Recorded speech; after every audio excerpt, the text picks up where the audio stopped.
So today we talk about daily rhythm, and this is actually a subject you will not hear very often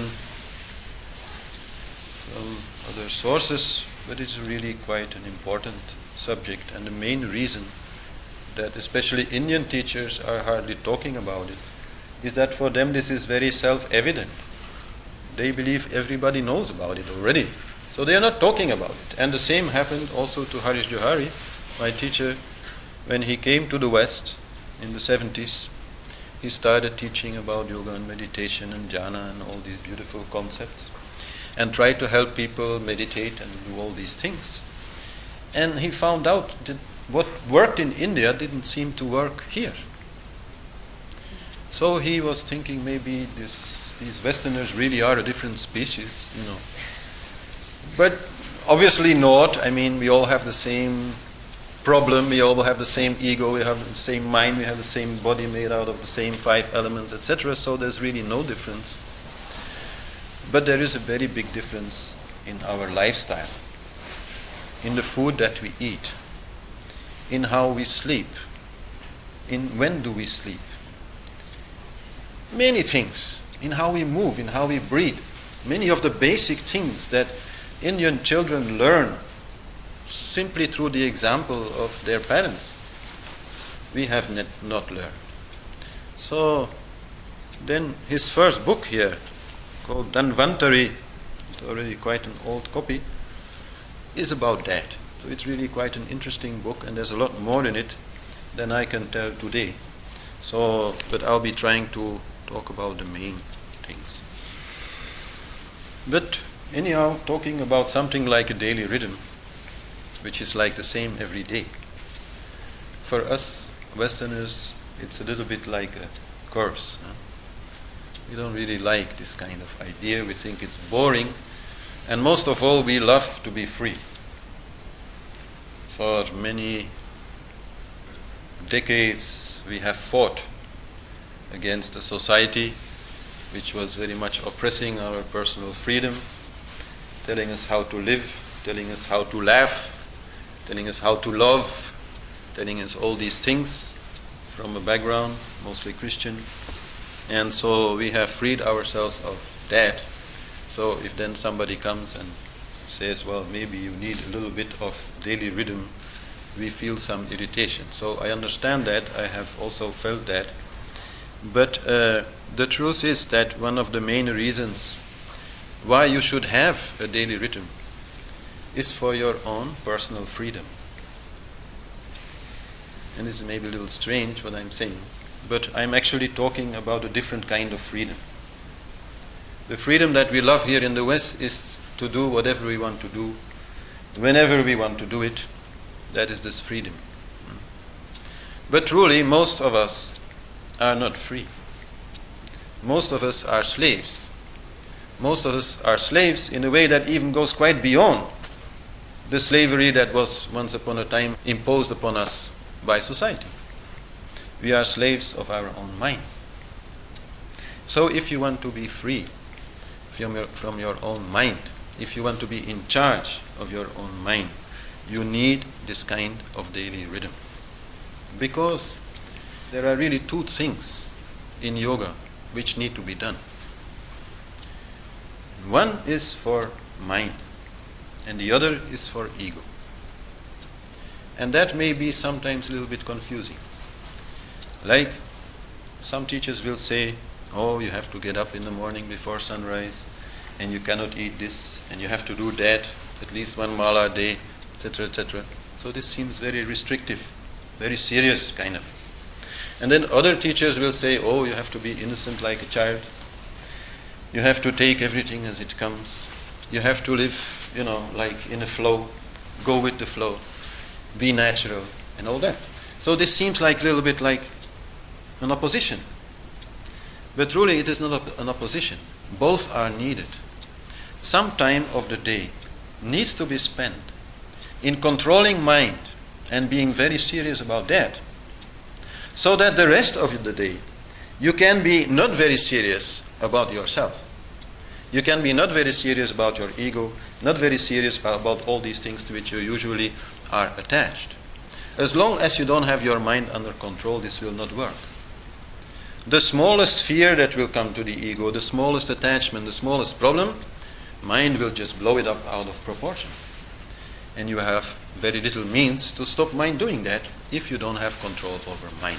So the first reason why you need a daily rhythm is because you need to reserve some time of the day in which to control mind. And by controlling mind, making mind not only your tool, but also making mind generally more peaceful, more satisfied, so that it does not disturb you so much during the day, thinking up all kinds of problems and solutions and things that you need to do or need to have or something in order to be happy. So this is really the first reason. And of course, I am not going to tell you how to live. You will have to find out yourself what kind of daily rhythm suits you, suits your work, suits your family life, suits your particular biochemistry, your particular character, etc. That's not up to me to do it.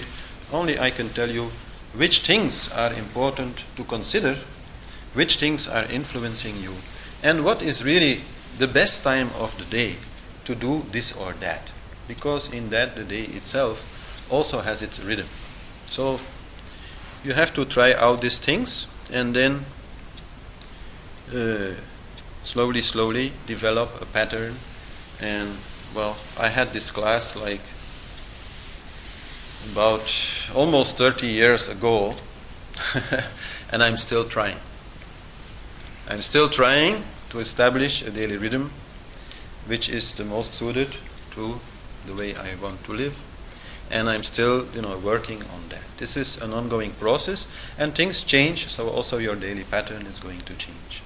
So this is how you should look at it, and it also is great for your mental peace, because by making it a habit to do certain things at a certain moment, at a certain time, means you no longer have to think about it. It just comes automatically. You don't have to think, oh, will I do pranayama? Or will I do the mala? Or do I do some asana or something? No, this is already scheduled in advance. And you can always change your schedule if you feel that is needed. But if not, then you just follow this schedule. And this brings also a certain peace and also a lot of confidence. And that is the second reason why you really need this kind of daily rhythm. Confidence that you will live the life that you want to live. I mean, once we get into yoga, in the beginning we are just a little bit hearing around, and trying out this and trying out that, and having some experiences. Maybe a little bliss, a little peace, something, you will feel it. But once you've had some of these experiences, your desire to have more of these experiences will grow. Your desire to have deeper experiences will grow. So then this desire in itself may become a little bit of a problem, because you will know very well that if you want these things, that you will have to do something for it. And then we are all a little weak in these things. Now we prefer to have fun rather than, chant a mantra. That's very natural. But by making a daily rhythm, you are making a deal with yourself. I mean, okay, we are all enlightened anyhow, so, we have time. But if you're in a hurry, a little bit, if you really want to move forward, you make this daily rhythm. And in that way you say, okay, 10 minutes of pranayama a day. That should be okay. That should be enough to move forward, and not too much to become like a problem in my daily life for work or whatever. So you kind of make a deal with yourself, and then you have confidence. In the weeks to come, the months to come, even the years to come, this kind of schedule will be there, and slowly, slowly you will grow. And so that's also a very important reason. Don't get frustrated about your spiritual growth. It's like the most stupid thing to do, but still many people have this problem. And the way to deal with it is just to make a deal with yourself. Okay, I will do this, and every day I will do it, and then let's see what happens. Anyhow, it's not in our hand. So that is the second reason. I mean, a lot of people come to me and say, "Oh, I want some more peace. Where can I find this peace?" And the truth is that peace is already there. Inside of you there is like a ton of peace. Only you have to give peace a chance. You have to stop all the noise inside here. You have to stop running around. You have to stop running after things and just sit, and whatever then you can do to make yourself more quiet will bring you peace. So peace is very easy to obtain. You actually have nothing to do to get it, which is not so easy maybe, but still it should be very well understood. But so peace needs some time in the day, because in a way peace is very shy. Peace is not shouting out. Everything else is all the time shouting for your attention. In your relationships, they are shouting for your attention. At work, they are shouting for your attention. Your bank account may be shouting for your attention. Your garden may be shouting for your attention. There's all kinds of things who are shouting all the time for your attention, except one, and that is peace.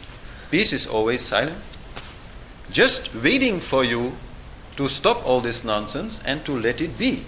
And when you let it be, then it will come, and it will be very strong and very beautiful and very rewarding, and you probably even don't need all that much of it in a day to have it during the day, to really have a more peaceful life and to have this connection to the inside, which allows you to return to your inner happiness the moment you feel a little bit like unhappy or stressed or whatever. So this is the second reason, and this reason is there from the very beginning in the path of yoga up to the very end. And this is very typical if you look at spiritual saints or something like that, sadhus. They may be very active, helping people, teaching, I don't know, whatever they are doing, but still they will have some rhythm. Usually before 10 o'clock in the morning they are not available. That is very typical. Until 10 o'clock they are doing their yoga, they are doing their tapasya, they are doing their puja, whatever it is that suits them, so that they can maintain this peace. Because nobody can think, oh, now I have so much of it, I no longer need to maintain it. No. Even for highly evolved beings, if they don't take care of it, after a while, maybe after a long while, but still after a while, they will start going. And suddenly they may find themselves a little bit less enlightened than they thought they were. So you have to do that. You have to maintain it somehow. And then a third reason is that if you can start the day well, then the chance that this is going to be a good day is strongly increased. If you start the day in a very stressful fashion, then the chance that this day is going to be a stressful day is also very much increased. This is a very typical Indian belief, that the moment that something new starts is extremely important. We don't usually look at that in the West. When you make a trip, for example, then the moment when you start this trip, the mood that you have is going to be very, very important for the whole trip. If you start some kind of new work, if you start some kind of new adventure, new relationship, whatever, the beginning is very, very important, and especially your mood in the beginning is very, very important. That creates a pattern, that creates a certain vibration which will work for a very long time. So, many people in the West, they like to sleep as long as possible. They like to lie in their bed as long as possible, and then at the latest moment they get up, jump out of bed, grab a cup of coffee or two, maybe, a hasty breakfast, and then they run off to work. And they go in the train or in the car or in the traffic, and then they run off to work. Then what can you expect? If you start the day that way, what can you expect? I mean, it still might be a peaceful day. It's also possible, but is much less likely. In this way, the Indian people, they have some kind of little symbolism that explains it. Like if you have a mountain, and on top of this mountain some river is coming out. It's not very logical, but it does not need to be. Some stream comes out. So then they say, well, if you want this stream to flow towards the south, then the easiest thing is, if it is already going out of the mountain, towards the south. If it comes out of the mountain and starts running to the north, then okay, some miracle may still happen and it may still turn around the whole mountain and still go south, but not very likely. No?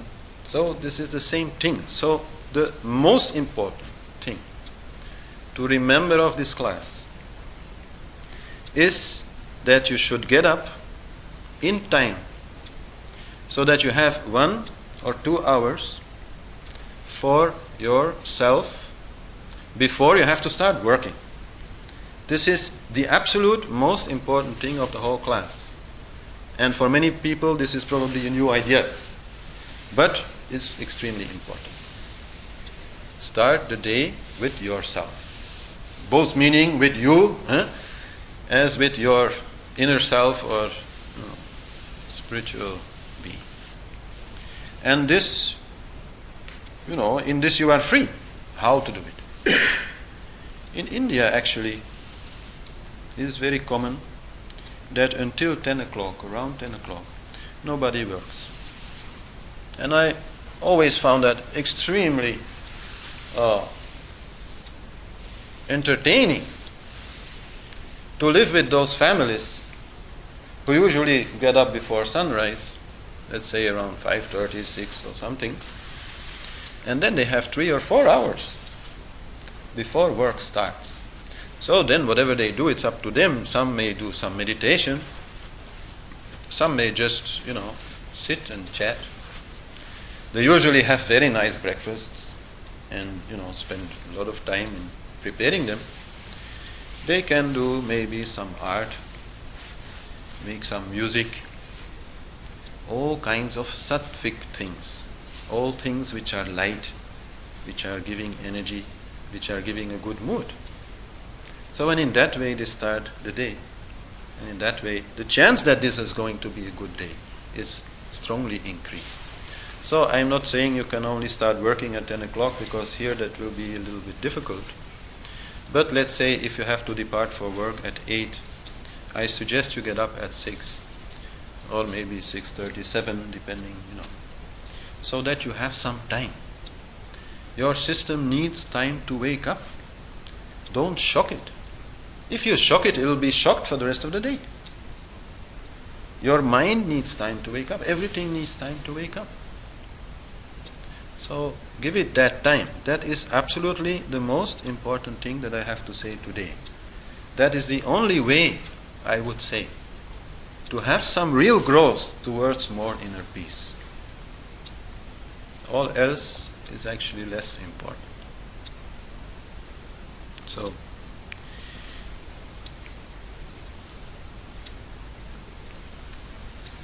and then, as I said before, the fourth reason why it is important to have a daily rhythm is because the day already has a rhythm.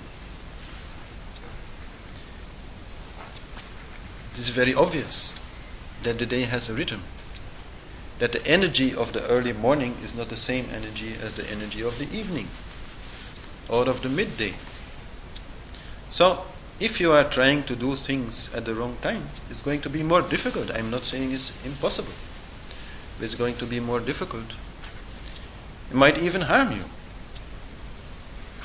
So, in that way also, there is a lot to learn. And to understand how the time defines what is the best moment to do something. And to just give an example, the early morning time is the best moment for meditation. So, of course, if you feel like meditating somewhere in the afternoon, please do. Meditation is always good. But don't expect the same kind of results. And if you want to build up a meditation practice, if you really want to grow in meditation, well, please try to find time in the early morning to do it, because that will be such a, an important factor. That will really make a big difference. You will really move forward much faster if you can do that.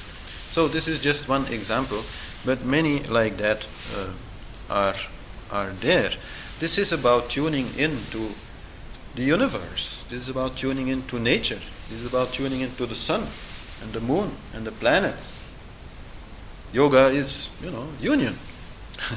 So part of yoga definitely is, aligning yourself with whatever is happening around you, and don't forget how small you are. I mean, even compared to Earth, the sun is extremely big. And compared to the Earth, we are nothing. We are just a little speck of dust.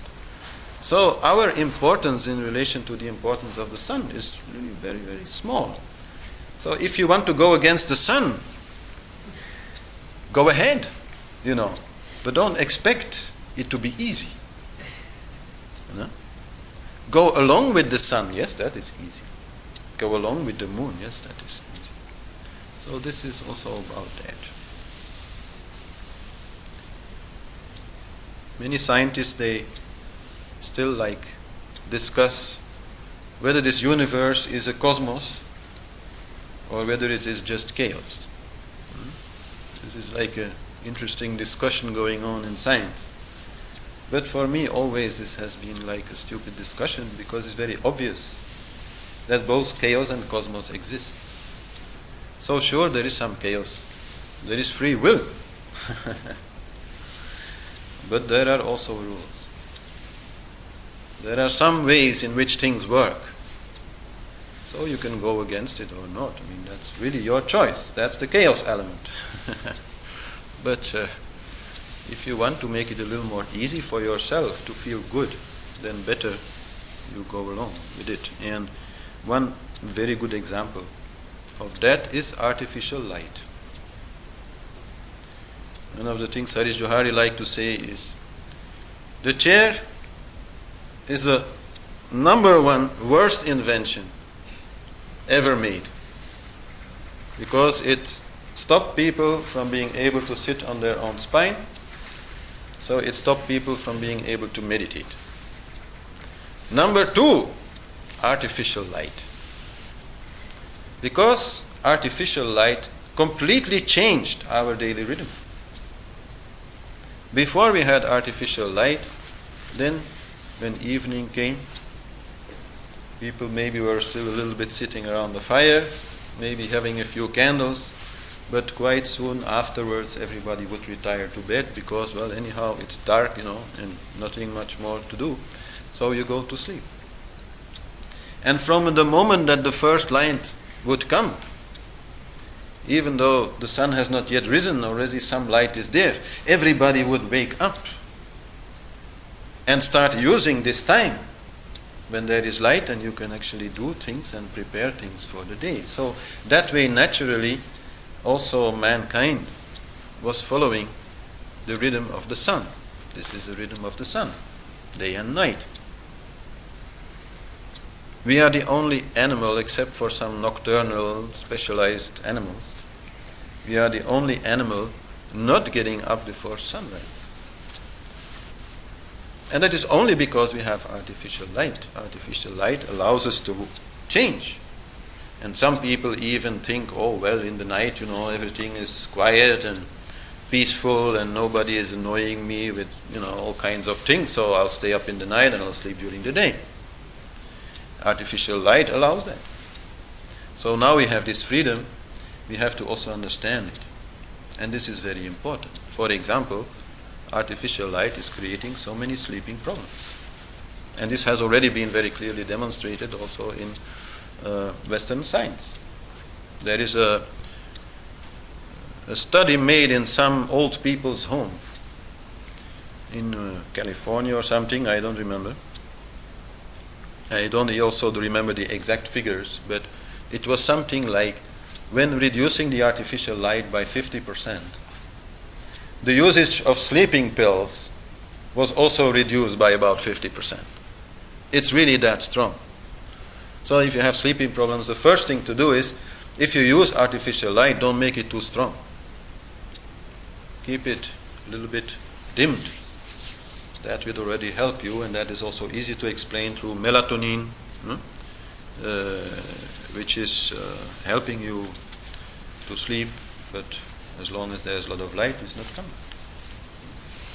So this is just one example, and another example that most people know very well is a jet lag. When you fly somewhere in a different time zone, then suddenly, your whole sleeping pattern is disturbed.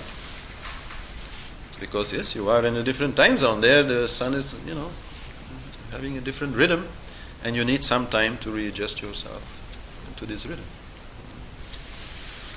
So,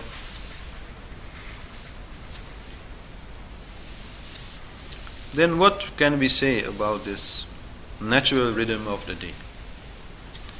Well, the first way to explain it is through the gunas. Gunas, for people who don't know this is Rajas, Sattva and Tamas. And they are qualities of energy. So if the energy is very inert, non-moving, like the wax of a candle, which is not yet burning, then we call it tamasic energy. Then we're feeling a little bit lazy, and usually we are also not thinking very well. We are not so smart at that time, a little dull. And then the flame of the candle represents the rajasic energy, the active energy, the ambitious energy. So this is another kind of energy that we have in our lives. And then the light of the flame, the essence of the candle, the reason why we actually light the candle, is the sattvic quality of the candle. The sattvic energy is the energy which is light. It is also not moving very much, but it is light. It is not heavy and dark like tamasic energy. It is light, both in the sense of not being heavy and in the sense of not being dark. So it is the time when we have the best insight. And it is obviously also the time which is most suited for meditation. So, the early part of the day, from some time before sunrise till about 2 hours after sunrise, is the most shanti time, meaning the most sattvic time, the most spiritual time. So it is the best time for any kind of spiritual activities. Then after that comes rajas. During the day is the best time to work, is the best time to move about. And then when night comes again, then comes tamas. Then we are a little tired of all this work, of all these rajas, and then, we more easily become a little dull. And this is actually quite simply because of the change of prana in the air. What is causing or creating prana in the air? It is quite simply the sunlight. It is through the interaction between the sunlight and the air that prana is created as a kind of electrical charge, you could say, of the air, which is the life force and the energy that we inhale and use to stay alive. So, obviously during the day there's a lot of it. So this creates a rajasic energy. During the night there is much less of it because there is no sunshine. So then we more easily become tired. There is simply not so much energy available. And between night and day, both at sunrise and also at sunset, the energy is a little bit like in between. Neither too much, neither too little. So that is the best time for the sattvic energy. So understanding this already is very important. Organizing your life, if possible, a little bit in this way is very good. Then you are going with the flow, not swimming against the flow. Quite simple. In terms of emotions and moods, the Shanta Rasa, the mood of peace, most easily comes around sunrise. And you could say in the second part of the sattvic early morning, after sunrise, then is the best time for the Sringara Rasa, which is the rasa of beauty and love. So this is the best time to spend with your friends and family and have some nice chat, tell stories, and maybe also sing, make some art, all these things. This is the best time. The energy will be most suited for that. Most suited, let's say, for beauty, creativity, all these things. It's also quite a good time to make love, actually, but should be a little like Shanta. You can make love any time of the day also. But I'm just saying. Then, during the day, the most dominant positive emotion is the emotion of courage, the warrior, Veera Rasa. Hasya, which means fun, humor, entertainment, laughter, also is there. Is also one which actually consumes quite a lot of energy. To be elated afterwards, you can be quite tired. So, is there also. And obviously another rasa which also comes is anger.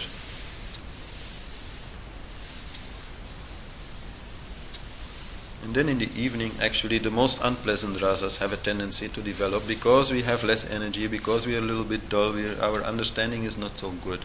So then fear can more easily come, also because of the darkness in a sense. No? A little depressive feeling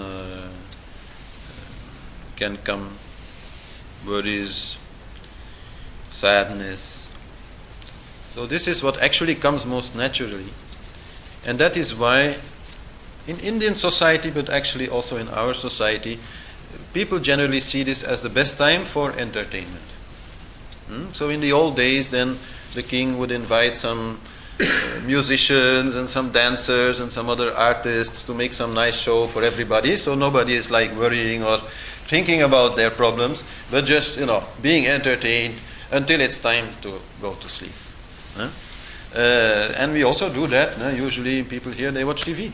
Or maybe they go out and have a drink somewhere, or they go to some music concert, or same little bit same kind of idea is there, which is very good. An early morning rock concert is not such a good idea. I think that's quite obvious. No? And it is also a very good time to tell stories which have a little bit of wonder in them. At that time, wonder also quite easily comes. So we can be a little bit like listening to somebody and very intrigued and waiting for the big plot to manifest itself and things like that. This is the right time for that. And then in the late night, again comes time for shanta, for peace.